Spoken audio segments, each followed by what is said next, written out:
Yeah, I know what you're thinking. You can get a job in the Middle East simply by trying or by magic, through others, or by fluke.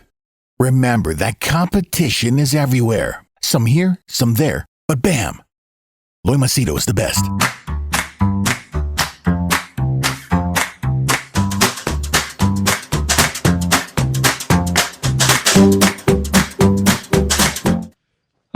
Yesterday I got one of my old clients. It sent me a message. Sent me a message yesterday and said, "Hi, I've been applying for jobs for a couple of months now, and I've just got one interview. Okay, I want to know what am I doing wrong." So I keep getting so many clients, and so I don't save details. To maintain confidentiality and privacy, I delete. Okay, so as usual, told this person, send me a CV, name, position, whatever. He said, "I'm your old client." Like, oh, okay. Give me your details. Give me the details. I got the resume. Okay, resume I checked. It was perfectly well done. But then the question was why he was not getting a job. And obviously he was asking me. He was not trying to be condescending or sarcastic. So I did speak to him in the sense we're chatting. But I made a couple of points. Obviously, I'll share this video with him. But at the same time, I want to share it with you guys because sometimes you guys will approach someone legit, make a proper profile, everything will be perfect, but still you're not getting a job. So then, who is to blame? Like, for example, in my case, I made the CV. So is it my fault? Or is it his fault? Whose fault is it? So in this, I will share it with you. Okay, I've made 9 points. Listen to it and tell me if I'm wrong or right. I'd love to hear your thoughts. Number 1, first and foremost is, when you're applying for a job, is there a job vacancy? Okay, if you're applying for a job and there is no job vacancy, it doesn't make sense. Like, for example, let's say I'm running a business. I have a marketing manager, sales manager, and purchase manager, and I'm happy with them. Let's say someone sends a CV and says, "I would like to apply as a sales manager," but I already have a sales manager. I don't want to. Maybe if I want to, I'll consider you. But for now, I'm happy with one. So if there is no vacancy, let's say accountant, I don't need 2 accountants, right? If I have only one and one is enough. Okay, in sales manager, maybe if the guy has incredible potential and is better, you can measure. But for an accountant or someone else, if you're happy with them, why replace? Okay. Then the second one would be, you would say that, oh, boy, but they advertise. They advertise where? That's the next point which I want people to think about. Where? Is it on some recruitment sites? Is it by somebody, some individual with some profile on LinkedIn saying, these are the vacancies? Or is it the actual company? See, when you go to an actual company website, a legit one, let's say, for example, think of anything. Say, McDonald's, okay? Or say Google or Oracle or whatever. So now, have they advertised on their website their actual Facebook or LinkedIn page? The Facebook they'll not do, LinkedIn page. If yes, then that's legit. If no, or you got it through someone else or some WhatsApp or forward or recruitment sites or no. And keep this in mind, many ads which come in even the papers which are free, sometimes these are people who harvest data to sell it to somebody else. Oh, I have these people who are my clients. They'll give fake stories. I have these, they'll go to an employer. I'm running a HR company. These are the people who I have are interested. I've been in this industry so long that I know this. Okay, so that's true. The third one can be the position that you're applying for. Okay, let's say you're applying for sales manager, but the only available vacancy is sales executive. Now what do? Can you tell the guy, no, listen, I want sales manager, don't give me executive. You can't do that, right? If same thing with engineering or accounts, if you're applying for manager, but the only vacancy is that of a junior, or take the vice versa. You're a junior, but only position available is senior. Can't, right? And also keep this in mind. I forgot the point. Even if you are absolutely qualified, doesn't mean that you're the only person who's applying. Okay, I'll get to that point later. Number three is the salary. What salary are you asking for? We all like a bigger salary. I like to earn more. You like to earn more. Obviously, inflation is there. But now, are you pricing yourself out of the market? Let's say today I charge people 217 US dollars for having a 1 hour session with me. Let's say tomorrow I raise the price to $500. I I don't think there are very many people who 1 hour can afford $500. There are people, but they're far and few. Let's say I price my per hour $2,000. Nobody is going to pay $2,000 for. I'm not build brand equity like Gary Vaynerchuk can charge 15,000 US dollars just for half an hour for you to pitch your idea to him. He will not offer you anything. You just stand in front of him or sit in front of him and pitch your idea. $15,000. I mean, I'm not I'm not built that kind of fame and brand equity online that I can charge that. And obviously, I find that ridiculous. Even what's his name, Dan Locke, man in the Bentley, he charges $5,000 for 1 hour to listen to his voice. For what? It's stupid, man. So you need to know your pricing. Don't price yourself out of the market. Obviously, you want to earn more than what you are currently earning. That is true. But then again, just because you want more, the company may not agree, right? The company has options. See, that is the next point that I'm coming to. Is point number 4, competition. Let's say I ask for example.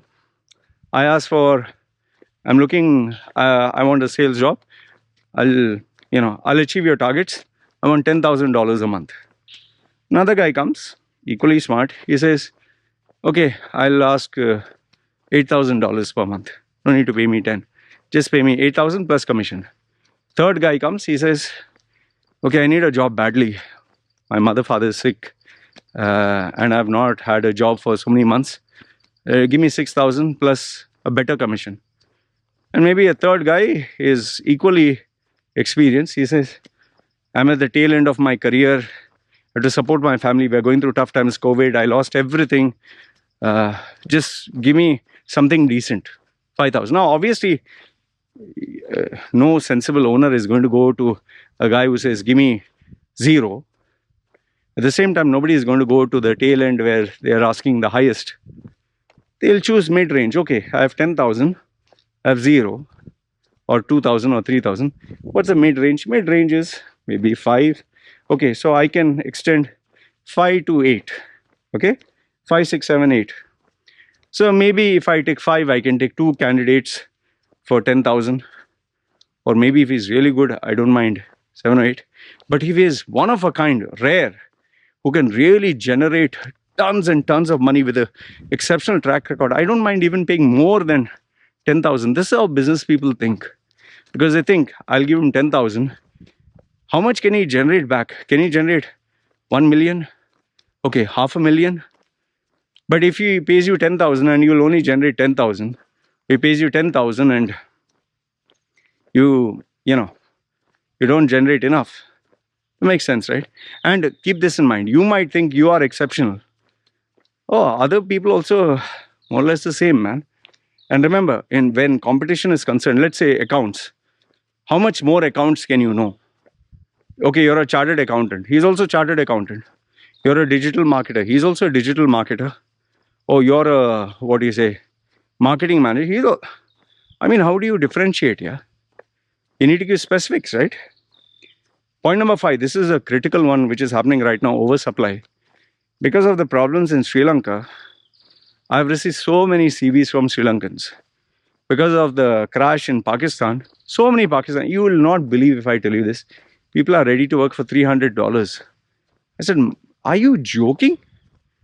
What $300? Come on, man. But it's very easy for me to talk. They are desperate. They don't have money, food, nothing. They're just desperate. So that's why they're ready to work $300. You might say, no, this is rubbish. But you're not in his shoes, right? Maybe really doesn't have food to eat or a place to stay. He's dying. So what is the point of being high and mighty? So he's ready for anything. I've got even cases where people are saying, okay, try me for 3 months, don't pay me. And if you believe I'm worth it, then start paying me. How do you argue or compete with this? Then next one. Number 6 is how the market condition is. I know this is a very common phrase that people use, market condition, but it does play a role, man. Just imagine if you're running a business. Before, your rent was 100 grand and now it is 120. So you have to generate the 20 extra. No? Then if people say, okay, we want a 5% salary increase, then a 5% also becomes a cost, right? See, electricity, water, transport, even fuel has become so expensive. Before, I remember my motorbike, I used to fill it, I think it used to come to 270 or 280. Now it's coming to 340. Now just imagine, my one scooter might not be a big deal. What if someone has a fleet of scooters, maybe 20, 30 scooters? It's expense, right? And when you can't charge your clients more money, they'll say, oh, your pizza is expensive. It was $10 cheaper. Now it's $10 more. I'll go to the competitor. What do you do, man? Point number 7 is location.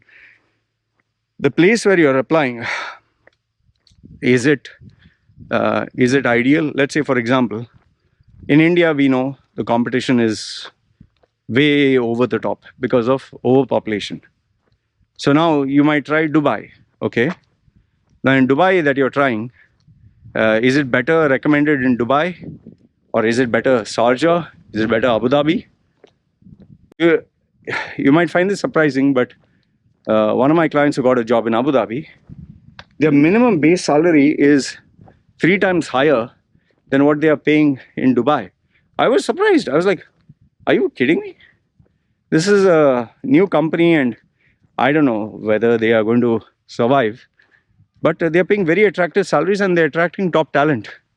So is this usual? No. But there is a company like this. So location, where you're applying, which company. And some people are so madly obsessed with only multinational companies. Guess how many people apply with. Don't take my word. Go to LinkedIn. Just see if anyone advertises a vacancy. How many people are posting interested. And some others are literally posting their CVs and their life story and their sob stories online. Number 8, a sense of being realistic. See, I told you about me that, okay, this is my pricing. Now, it's not cheap. I know it's not cheap. At the same time, I know it's not over the top because of the value that I offer. And I have put my blood, sweat and tears, like they say, that cliche, in my brand equity. Every day I work hard, like this video. Every day I work hard. Every day I'm dedicated. Success didn't come easy. I worked my ass off for this. So, however, there are limits. Like I told you, I can't start charging $10,000 for 1 hour. Gary Vaynerchuk can charge $15,000 for 15 minutes. No, when I started off, it was $5. $5 for, maybe I would give them 4-5 hours. When I started off, this is 11 years ago. Because I didn't know how much to charge. I didn't know how to charge. Today I can charge. There are a lot of people, seriously, there are a lot of people on Facebook and consultation for free. There are people who are doing left, right and center for free. So why should someone pay me when they can get for free? You need to answer that, right?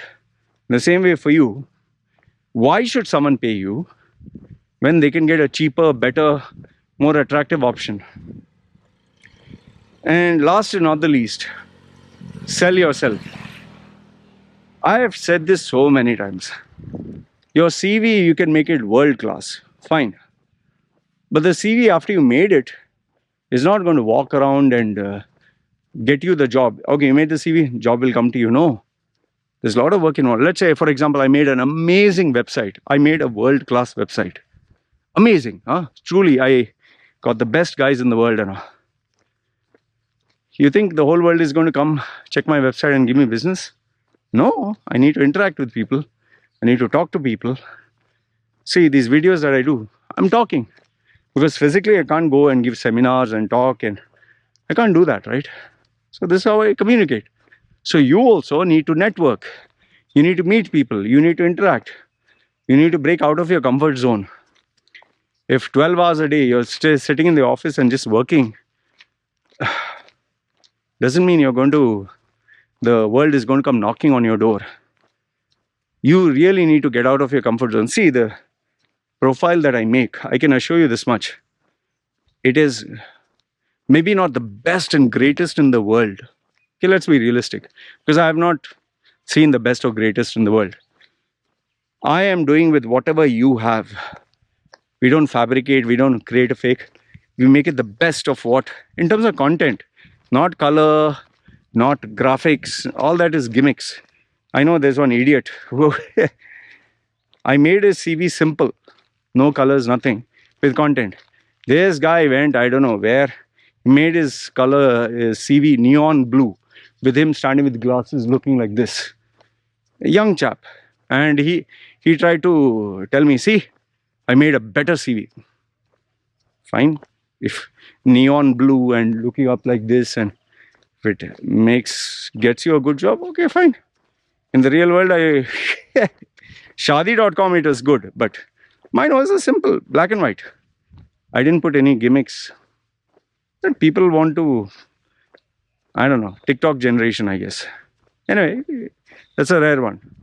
So what I do is the content that is, because remember, a CEO or a decision maker is going to look at the content, he's going to read. When we buy a book, yes, you see the book's color is good, catches our attention, great title. But then when you flip open the pages, is there substance? Is there content? It's like a really beautiful girl, very beautiful, but she doesn't have any character. She doesn't have any substance. She cannot help you in the house. She can't get a job. She can't do anything other than open her legs and take care. So, is that it? That what you want? Yeah, for some people maybe. But for someone who's looking for a meaningful relationship, it's not just your vagina and your mouth and your body. If that is the case, you can get a sex doll, or you can go to a bar girl or a prostitute, finish your stuff and go home. It's cheaper that way. Why have the headache at home? But if you're looking for a life partner, long-standing relationship, character, substance, the value that you can offer. So same way, this is what I focus on. But after that is made to the best of the ability, which I specialize in, you can't just have it and wave it online and expect people will just copy it. You have to meet people, man. Even with all this content, more than 5,000 plus videos, 5,800 I put online, I still every single day create content, respond to people, interact with people, keep in touch, figure out new ways to earn. You can't stop working hard. Hard work is only what works, but in a smart way. Sending emails, 10,000 emails, 100,000, nothing is going to happen. I receive enough and more, I just delete them. Anyway, this is what I wanted to tell you. I know some people say, then Loy, what's the use of coming to you? Fine, you try with your own techniques and see if it works. See, because I can assure you one thing. With most of the profiles that I get, I tell them, see boss, this is not going to work. So then obviously the next question, okay, so if I do your style, can you guarantee I'll get a job? No, you can't. Then what's the use, they ask. But I tell them, but I can guarantee you one thing. This profile of yours, the way you have made, I can assure you, challenge you. One is you'll not get a job, and even if you do get a job, it'll be dirt salary. Because the one that I make versus the one you will make, there's at least much better chance, much better, to not only get a job, but to get a much more better package. It's as simple as, for example, somebody who is creating a profile online and he puts all garbage, useless adjectives, copy pasted information, which is just like improved efficiency, productive, hardworking, result oriented. Okay, great adjectives. Or you describe sales executive meeting customers, meeting clients, taking care of this. Or you can bullshit. I cut down costs by this percent. I increased revenue by that percent. Fine. If you think that'll work, fine, all the best. But if it doesn't work, that means you need to change your strategy, right? But having crossed that, if after you do that, then your strategy is only sending 10,000 or 100,000 emails, all the best. Yes, it might work, emails, but unsolicited, I doubt. That is why, here's a tip. On Google or any of the email servers, if you keep sending emails, but nobody responds, the AI marks you as a spammer and gives a warning that this person has sent number of mails and is collecting information. You'll get a yellow warning, and if you still continue, you get a red warning. This email is considered dangerous. Trust me, this is what is happening with many people. Anyway, wanted to share these thoughts with you. Let me know in the comments below, you agree, disagree, good, bad, ugly. And yeah, feel free to post your questions and comments. Let's see, I'll try to help the guy whatever way I can.